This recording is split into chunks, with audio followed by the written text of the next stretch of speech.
Bismillah, kita mulai tema kita malam hari ini, yaitu sowan pada beliau Kanjeng Sunan Bonang.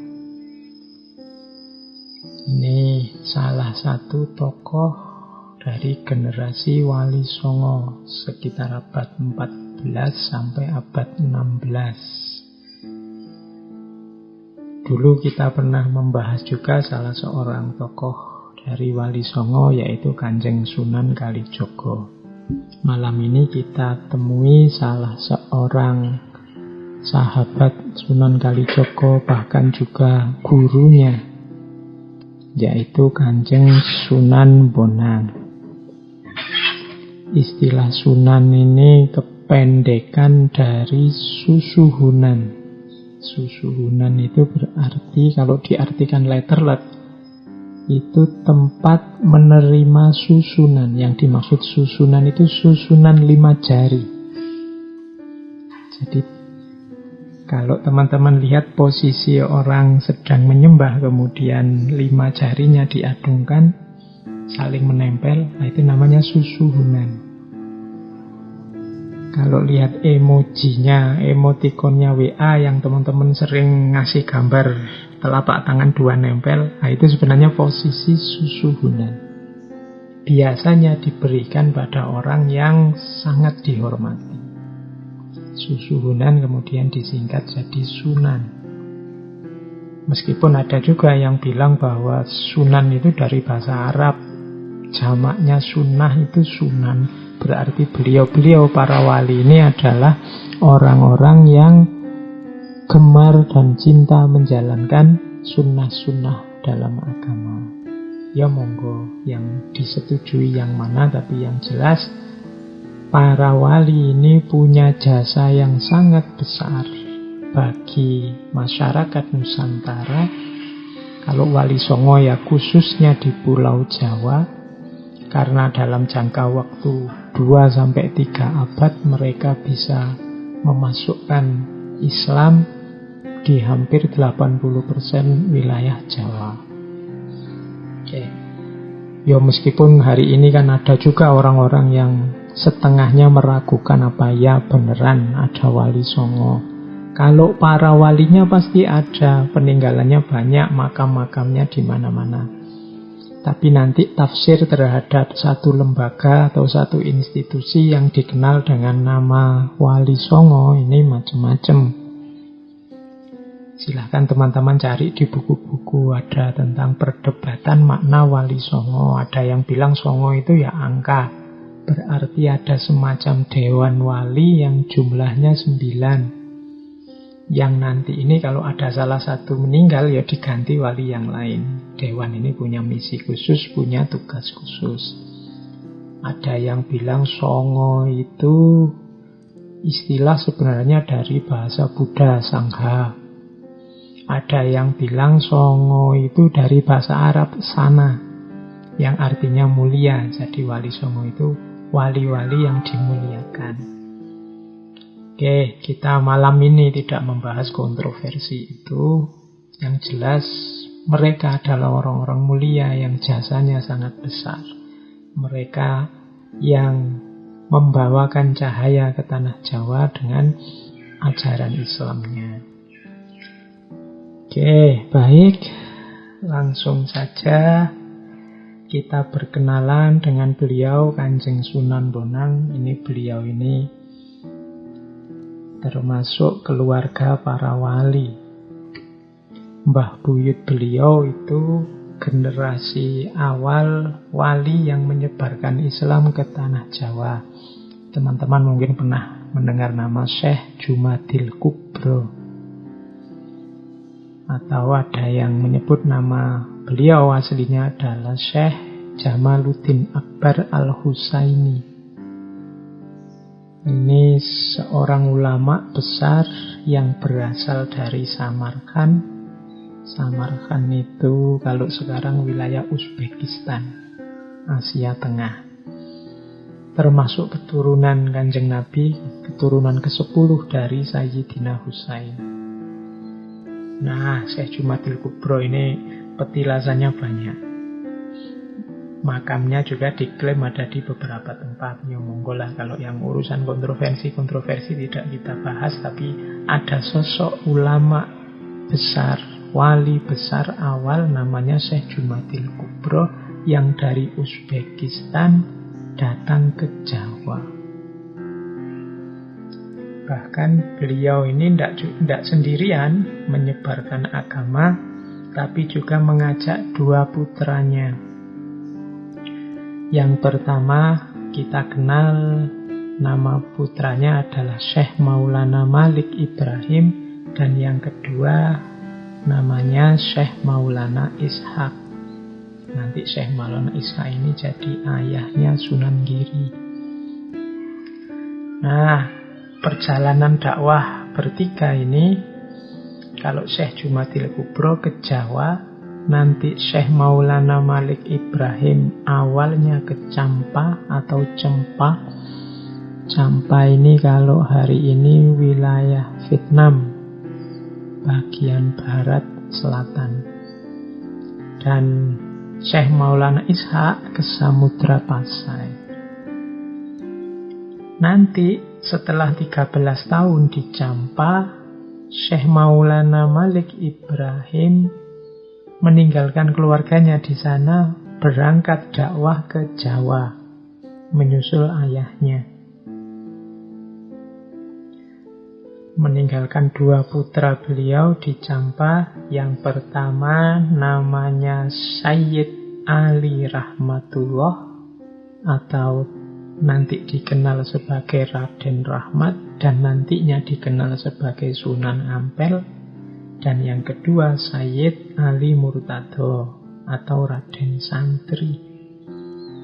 Nah, ini ceritanya mungkin sudah banyak referensi di mana-mana, silahkan teman-teman kejar detailnya.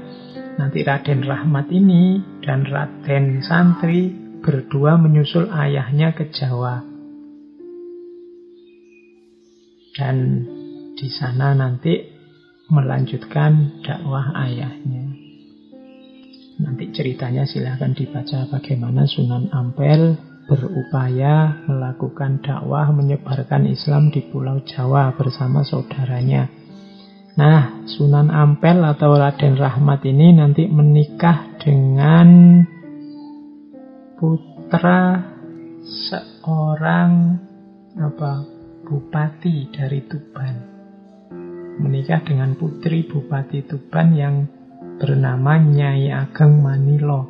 Nyai Ageng Manilo ini nanti dinikahi oleh Sunan Ampel dan berputra 4. Nah, Sunan Bonang ini putra kedua.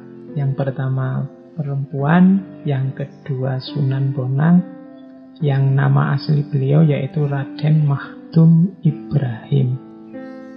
Lahir sekitar tahun 1465 dan nanti dikenal sebagai Sunan Bonang. Adik beliau Raden Syarifuddin nanti dikenal sebagai Sunan Derajat.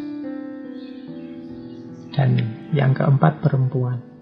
Nah, ini dari sisi kekeluargaan, memang dari awalnya memang dari keluarga wali-wali para penyebar Islam. Oke, kita fokus ke Kanjeng Sunan Bonang dulu. Nanti wali-wali yang lain semoga ada waktu, semoga nanti kita bisa ngaji juga, meskipun ya nanti kita selang-seling juga dengan tema-tema yang lain. Kanjeng Sunan Bonang ini dikenal sebagai Sunan Bonang karena nanti di akhir hidup beliau mendirikan pesantren di daerah atau di Desa Bonang. Desa Bonang ini letaknya dekat dengan Rembang, dekat dengan Lasem.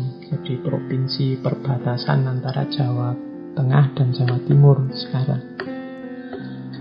Meskipun ya nama beliau sebenarnya banyak julukannya. Kalau teman-teman menjelajahi suluk-suluk yang ditulis oleh Kanjeng Sunan Bonang itu kadang beliau menyebut diri Ratu Wahdat, kadang Sultan Khalifah, kadang pakai nama Ibrahim Asmoro, dan lain-lain.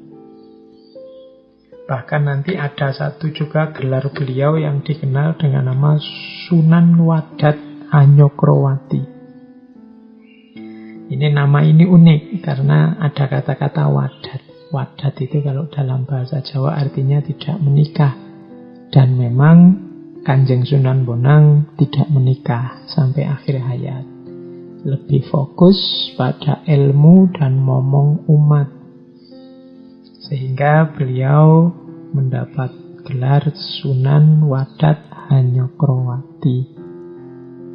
Nah, dari sisi keilmuan, Sunan Bonang ini belajar tentunya pertama-tama dari ayahanda beliau sendiri, Sunan Ampel. Nah, waktu belajar pada Sunan Ampel ini, beliau sak kelas, kalau pakai bahasa hari ini, satu kelas dengan Sunan Giri, satu kelas dengan Raden Patah, dan juga Raden Kusen. Nanti melanjutkan studi ke Pasai, ke Samudra Pasai. Jadi rencananya beliau ini mau naik haji bareng Raden Paku Sunan Giri. Cuma transit dulu di Samudra Pasai, dan di sana beliau berguru pada ayahnya Raden Paku, Syekh Maulana Ishaq. Ini berarti termasuk guru beliau. Ini cerita kunjungan Sunan Bonang ke Malaka, ke Maulana Ishaq ini nanti dicantumkan di naskah Sulalatus Salatin yang isinya sejarah Melayu.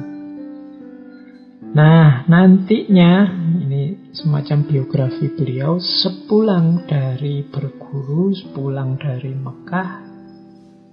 Sunan Bonang ini ditugaskan oleh ayahanda beliau untuk berdakwah ke Kediri. Nanti beliau tinggal di desa Singkal, tinggal di masjid di sana, daerah Ndoho, Kediri. Nah, cerita yang populer sekali tentang upaya dakwah Sunan Bonang di Kediri ini bisa dibaca di salah satu babat namanya Babat Ndoho. Jadi babat Ndoho itu isinya antara lain kisah bagaimana perjuangan Sunan Bonang untuk mengislamkan Kediri dan sekitarnya. Di situ banyak cerita-cerita tentang kanuragan, tentang kesaktian, melawan masyarakat di sana yang resisten dan macam-macam ada ceritanya. Ada cerita yang terkenal sekali di antara karomahnya Sunan Bonang itu bisa mengubah aliran sungai. Jadi beliau bisa ngatur aliran sungai ini mengalir kemana. Kalau ada orang dirayu, dituntun untuk masuk Islam, kemudian kekurangan air, bisa dialirkan, aliran sungai Brantas bisa mengalir ke tempat mereka dan seterusnya. Itu salah satu contoh karomahnya beliau. Bahkan di Kediri saat itu berkembang, kalau hari ini mungkin namanya aliran sesat. Jadi salah satu ajaran ilmu hitam dalam tanda petik yang dikenal dengan nama Pancamakara Puja. Ini dari aliran namanya Bhairawa Tantra. Ini aliran ini populer saat itu dan Sunan Bonang harus berhadapan dengan tokoh-tokoh dari aliran ini. Nanti ada yang namanya Buto Locoyo, ada yang namanya Nyai Pluncing. Itu kalau silahkan dibaca di Babat Doho. Dari sini nanti muncul ritual yang hari ini dikenal namanya kenduren, kenduri atau selamatan. Jadi ritualnya Bhairawa Tantra yang namanya Pancamakara Puja ini jadi dilakukan biasanya malam-malam, ngumpul bareng-bareng melingkar, kemudian melakukan ritual yang dikenal dengan nama Molimo. Molimo itu yaitu Mamso, Matsya, Modo, Maituno, dan Mudra.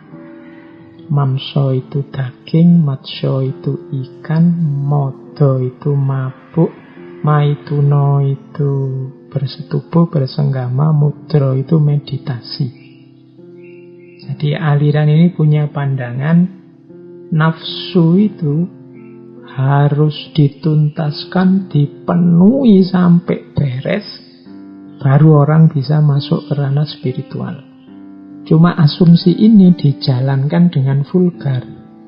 Jadi dalam ritual itu kemudian bersama-sama makan daging, bersama-sama makan ikan. Oh, ini kan nafsu makannya dipenuhi, pokoknya sampai kenyang sekenyang-kenyangnya. Kemudian mabuk, minum-minum sampai mabuk. Bahkan kemudian saat mabuk melakukan persetubuhan massal, persenggamaan massal, maituno tadi. Jadi ini pokoknya menghabiskan hasrat, menuntaskan nafsu dengan cara mereka yang dikenal molimo itu. Asumsinya kalau sudah begini nafsu akan selesai, lemah, tidak mengganggu lagi. Baru setelah itu mudra, meditasi. Nah, Sunan Bonang berhadapan dengan aliran yang semacam ini. Oleh Sunan Bonang, tradisi ini kemudian disaingi. Sunan Bonang bikin halakoh juga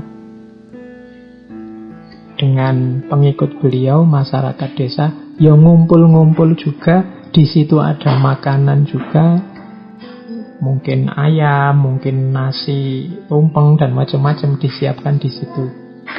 Kemudian berdoa bersama, kemudian makan-makan bersama. Nanti ini dikenal belakangan dengan nama kenduren. Katanya kata kenduren itu dari bahasa Persia, kanduri. Kanduri yang artinya makan-makan. Ini sehingga sedikit-sedikit tradisi ini menggeser tradisi yang dianggap sesat itu. Bahkan nanti molimo dari Bhairawa Tantra yang isinya daging, ikan, dan macam-macam tadi diganti molimo yang kita kenal sekarang. Larangan untuk maling, madat. Madat itu menghisap candu, minum, mabuk-mabukan, main atau judi, dan madon. Jadi maling, madat, minum, main, madon. Nah, ini molimo zaman itu. Hasil kreasi Sunan Bonang untuk mengubah tradisi masyarakat yang seperti tadi. Oke. Terus nanti setelah beberapa lama di Kediri, kemudian Sunan Bonang dipanggil oleh Raden Patah untuk menjadi Imam Besar Masjid Agung Demak. Bareng-bareng dengan para wali yang lain, termasuk Kanjeng Sunan Kalijogo dan kawan-kawan. Nah, beberapa lama nanti beliau jadi Imam Masjid Agung, sampai kemudian beberapa tahun Sunan Bonang memutuskan untuk mundur dari ketakmiran Masjid Agung. Baru beliau pindah ke Lasem, tinggal di Desa Bonang, mendirikan pesantren di sana. Disitulah nanti awal mula beliau digelari, dipanggil sebagai Sunan Bonang. Baik, ya keahlian beliau macam-macam, cuma yang paling menonjol memang yang berbau tasawuf. Beliau yo fikih, yo tafsir, bahkan seni, bahkan kanuragan, kesaktian, khususnya tasawuf. Kalau cerita-cerita tentang karomah beliau banyak, di banyak sumber, teman-teman silahkan dicari. Tapi insya Allah keyakinan kita, kepercayaan kita terhadap kemuliaan ajaran yang dibawa oleh Sunan Bonang tidak harus kita banyak cerita tentang karomahnya. Oke teman-teman, kita mulai masuk ke ngaji kita terhadap beberapa saja ajaran Sunan Bonang. Paling tidak untuk mancing-mancing, biar teman-teman tertarik untuk buka-buka, menggali-gali khazanah lama. Karena orang-orang hari ini tuh kadang-kadang gaya, merasa dirinya yang lebih mampu membaca realitas masyarakat di sekelilingnya. Menganggap referensi-referensi lama itu kurang relevan lagi untuk dipakai hari ini. Tapi mereka-mereka ini, para wali, para ulama yang dulu berjuang juga di tempat kita hari ini tinggal, juga bukan orang yang sama sekali tidak ngerti tentang tempat kita tinggal ini, tentang Jawa, tentang Indonesia, tentang Nusantara. Pasti dalam banyak karya-karya mereka terkandung hal-hal yang bermanfaat untuk kita. Apalagi mereka ini aulia, wali-wali, orang-orang yang dicintai oleh Allah. Siapa tahu dari karya-karya mereka ini nanti kita bisa ketemu banyak hal yang relevan untuk pertumbuhan spiritual kita, untuk kehidupan sosial kita, untuk harmoni budaya kita, dan macam-macam. Maka itulah gunanya kita buka-buka, kita bongkar-bongkar lagi karya-karya mereka. Ini PR bagi kita. Maka di ngaji filsafat bulan ini kan saya tunjukkan kitabnya, silahkan dijelajahi sendiri. Kita hanya mancing-mancing menunjukkan sedikit-sedikit, mengingat waktunya. Baik, kita mulai untuk membahas apa yang dibawa, termasuk ajaran-ajaran yang disampaikan oleh Kanjeng Sunan Bonang. Yang jelas, yang istimewa dari perjuangan para sunan ini adalah cara mereka memperkenalkan dan memasukkan Islam ke tengah masyarakat dengan cara yang sangat halus. Sama sekali tidak ada kekerasan, sama sekali tidak menimbulkan kontroversi-kontroversi besar. Sebagaimana dulu pernah kita kaji dalam sesi Sunan Kalijogo, ada 2 prinsip yang dipakai oleh para wali, yaitu yang pertama adalah tutwuri handayani, dan yang kedua tutwuri hangiseni. Tutwuri handayani itu mengikuti dari belakang. Kalau orang mengikuti dari belakang itu kan berarti dia tidak merentah-merentah, tidak mengarahkan. Orang yang jalan di belakang itu monggo, yang depan mau kemana silahkan. Tapi tidak sekedar mengikuti, namun juga handayani. Handayani itu memberdayakan. Jadi ikut jalan dari belakang tapi sambil ngajari biar yang depan berdaya, yang depan pinter milih arah, yang depan tidak tersesat jalannya. Itu namanya tutwuri handayani. Jadi nantinya mereka mau kemana itu diajari dari belakang, tapi biarkan mereka jalan sendiri. Tidak diseret, tidak disetir dari depan. Itu namanya tutwuri handayani. Jadi orang dengan kesadarannya sendiri milih kebenaran, milih kebaikan. Itu namanya tutwuri handayani.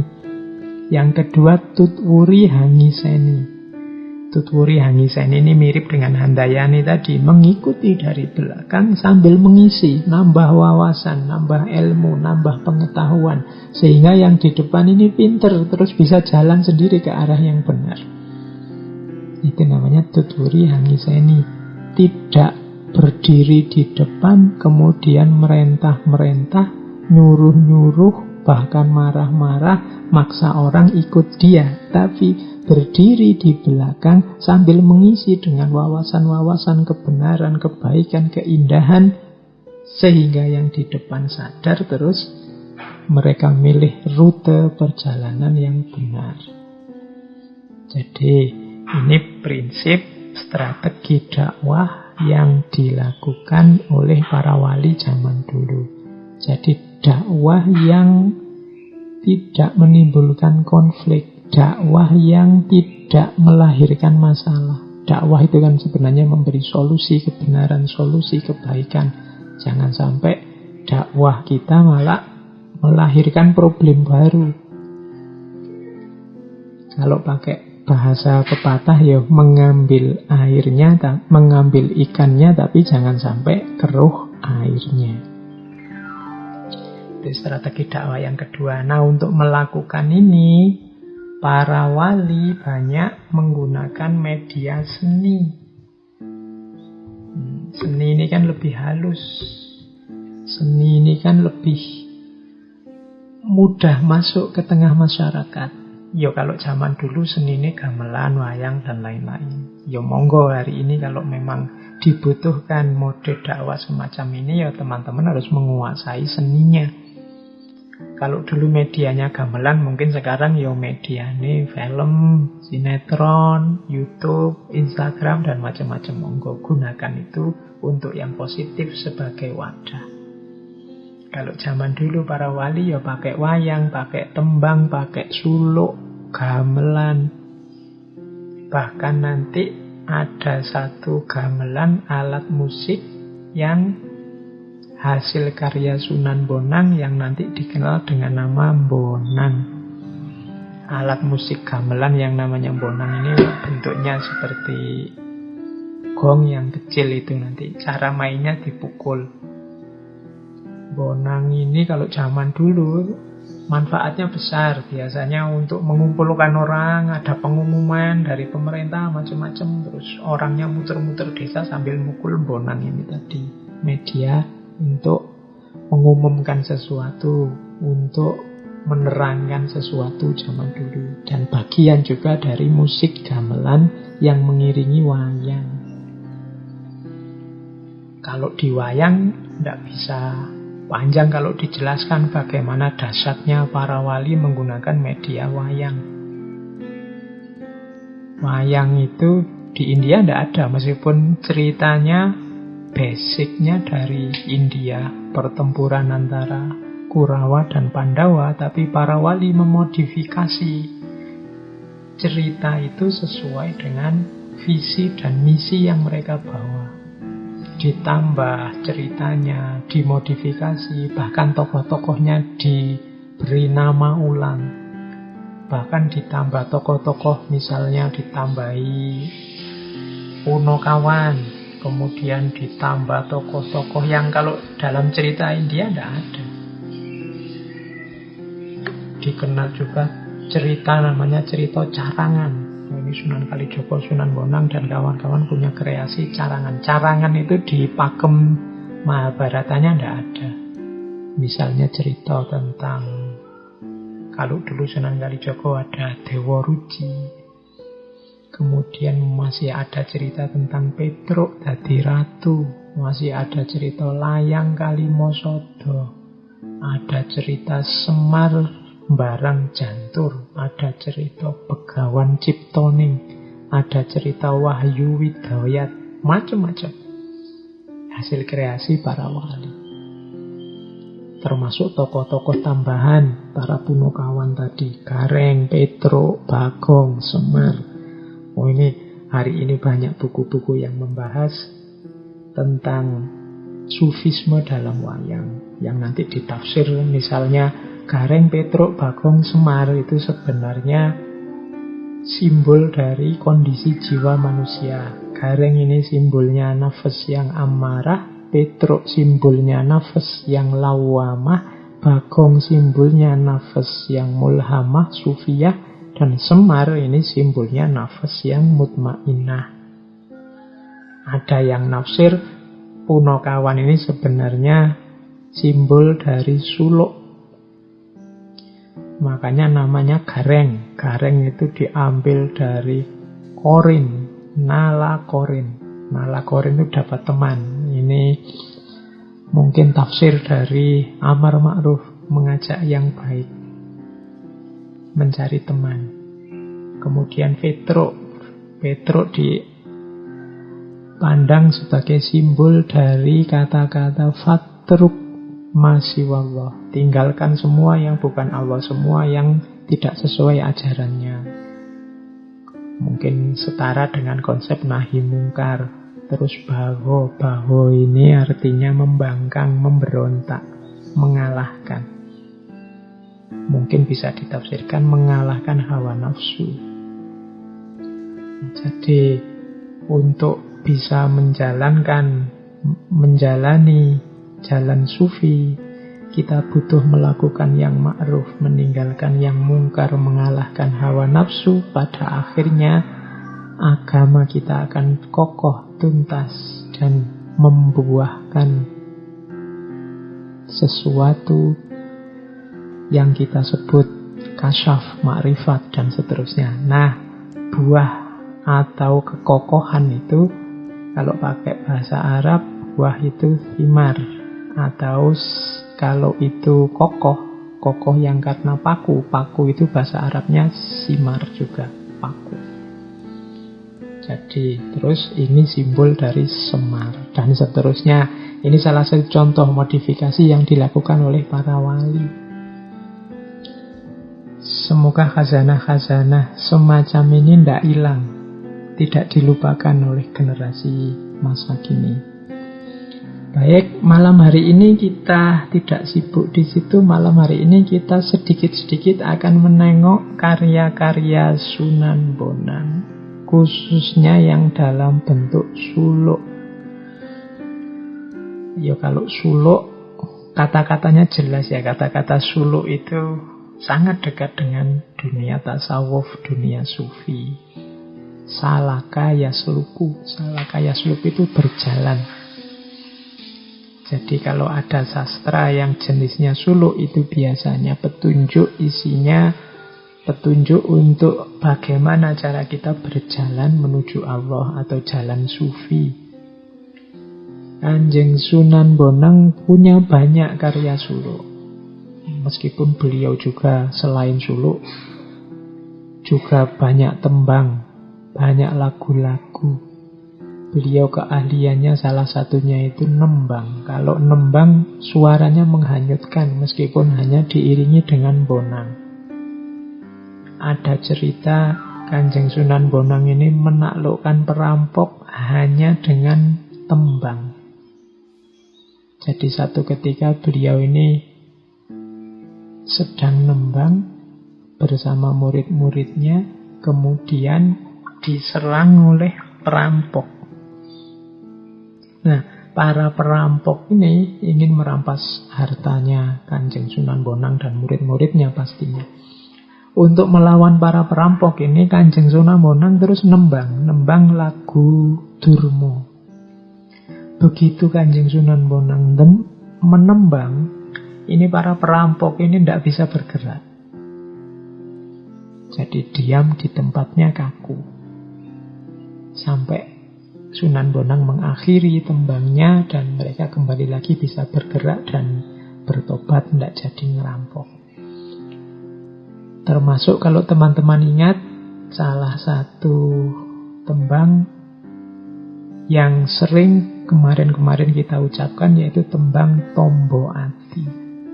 Nanti coba kita bahas yang Tombo Ati ini, karena tembang Tombo Ati ini salah satu yang dibawa oleh Kanjeng Sunan Bonang, dikenalkan ke masyarakat Jawa. Yang Tombo Ati ada 5, yang hari ini ada banyak versi lagunya, banyak versi musiknya. Kalau suluk, Sunan Bonang punya beberapa karya suluk yang luar biasa. Hanya memang sayangnya banyak di antara karya-karya penting ini hari ini jadi koleksi di Belanda sana, di Amsterdam. Hanya beberapa yang kita bisa menikmati di Indonesia hari ini. Tapi insya Allah nanti pada saatnya juga kita bisa mengakses.